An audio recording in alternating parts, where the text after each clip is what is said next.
지난 7월 사회적으로 큰 파장을 일으켰던 사건이 하나 있는데 대전 동급생 살인 사건입니다. 이게 어제 결심 공판이 있었는데 재판 과정에서요 충격적인 사실이 드러났습니다. 장가 기자, 일단 이거 잊어버린 분들 계시니까요. 사건 한번 정리 좀 해주시죠. 네, 친구가 절교 선언을 했다고 친구를 목 졸라 살해한 10대 소녀의 얘기입니다. 지난 7월 대전에서 있었던 일인데요. 여고생 A양이 친구 B양의 아파트를 찾아서 때리고 목을 졸라서 숨지게 했습니다. B양이 숨지자 A양은 극단적인 시도를 하려다 포기하고 바로 경찰에 자수했습니다. A양과 B양은 같은 고등학교에 다니면서 1학년 때부터 알게 됐고 상당히 두터운 친분을 유지했는데요. A양이 B양에게 어느 순간부터 잦은 폭력 그리고 폭언을 일삼았고 학교 폭력이 알려져서 결국에는 학급 분리 조치를 받았습니다. 예. 또 범행 보름 전에는 A양이 B양과 절교를 했음에도 불구하고 B양을 계속 협박하고 연락하는 등 집착을 하다가 결국에는 범행을 저질렀습니다. 자, 이건 변호사님, 이게 여고생이라는 게 사실 굉장히 믿기지가 않는데 네. 더 충격적인 건 재판 과정에서요. 정말 상상할 수 없는 사실이 또 밝혀졌다고 그래요. 맞습니다. 이 재판 과정에서 검찰이 한 가지를 공개를 했는데 그게 무엇이냐. 이 A양이 피해자 B양을 살해한 직후에 112 신고를 했는데 그 112 신고 녹취 파일이 공개가 됐습니다. 거기를 들어보니까 112 신고받은 경찰관에게 A양, 저 만으로 17살인데 사람 죽이면 징역 가나요? 이렇게 묻고요. 이거 사람 무슨 말이에요? 죽이면 예. 아르바이트도 잘 못하고 사나요? 이런 질문하고요. 자백하면 감형되나요? 이런 식의 질문들을 했던 거죠. 이에 대해서 A양은 내 범행이 알려질까 봐 일부러 내가 태어난 척한 거다. 또 형량을 검색해봤는데 정확하지 않아서 경찰관에게 물어본 거다. 이렇게 답했습니다. 뿐만 아니라 A양은요. 이 피해자가 절교하자라는 말을 했음에도 계속해서 집착하다가 피해자를 살해한 뒤에 휴대폰을 초기화하는 등 이 증거인멸을 했던 부분까지도 재판 과정에서 드러났는데요. 이에 대해서 이 A양에 대해서 재판 과정 중에 피고인 신문을 했는데 이제 검찰이 여러 가지를 따져 물었습니다. 이 범행 뒤에 휴대전화를 초기화해서 디지털 포렌식을 하지 못하게 한 이유가 뭐냐. 뿐만 아니라 이 피해자의 휴대전화를 가지고 나와서 도로변에 던진 이유와 경위는 뭐냐라고 검찰이 따져 물었고요. 뿐만 아니라 이 A양이요.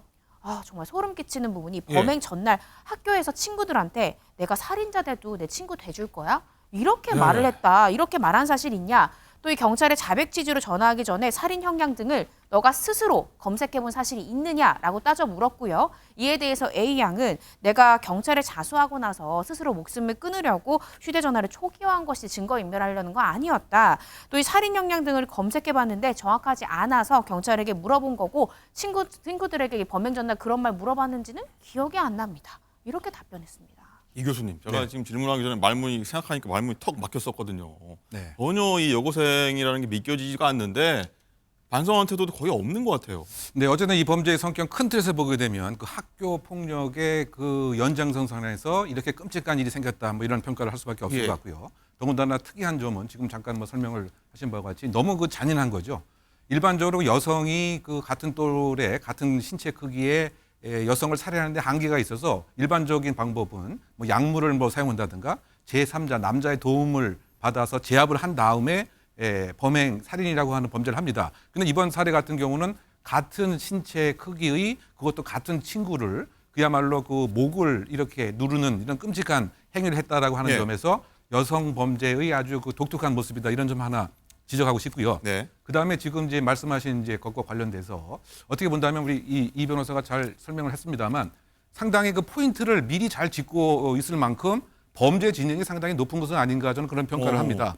왜냐하면 지금 그 중요한 그러한 그 사항들 17세 그리고 5년 이하의 징역, 5년가량의 뭐 징역, 그다음에 자수 감경, 어떻게 본다면 이 얘기는 쉽게 표현하면 소년법의 여러 가지 특례를 이미 알고 있는 것입니다.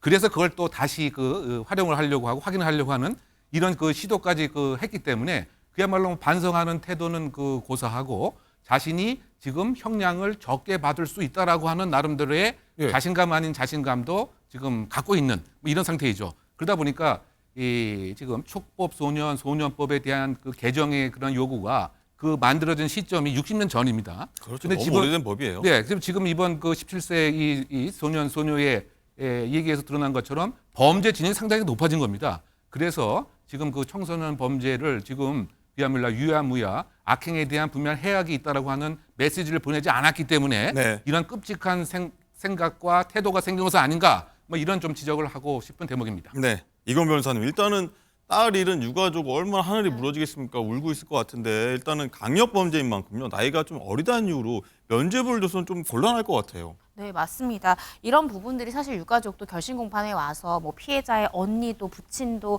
얼마나 힘든지 그리고 이제 가해자에 대해서 법정 최고형을 선고해달라라고 심경을 밝히기도 네. 했고 이 피해자의 모친, 이 부친과 언니가 진술하는 내내 울부짖으면서 몸을 가누지 못할 정도로 아이고, 힘든 예. 마음을 표현하기도 했다라고 합니다. 실제로 근데 A 양이요 반성을 하나라는 생각이 드는 게 이런 발언을 했습니다. 내가 피해자에게 폭언과 거친 말을 했던 것은 피해자 스스로도 내 잘못이니까 괜찮다고 했다. 네. 이렇게 심경을 털어놓기도 했고요. 또 내가 무섭기도 했고 무책임하게 죽어버리는 건 아니라고 생각했다라면서 제가 죽기를 바라시면 죽어드릴 수 있다. 근데 그렇다고 해서 내 죄가 덜어지는 건 아니지 않냐? 아유. 라는 말까지 했다고 합니다. 유족이 이 말 들었으면 정말 어떻게 했겠습니까? 네. 오해를 했을 것 같은데 아무튼 법원이 합당한 판결 내려주길 한번 기대해 보겠습니다.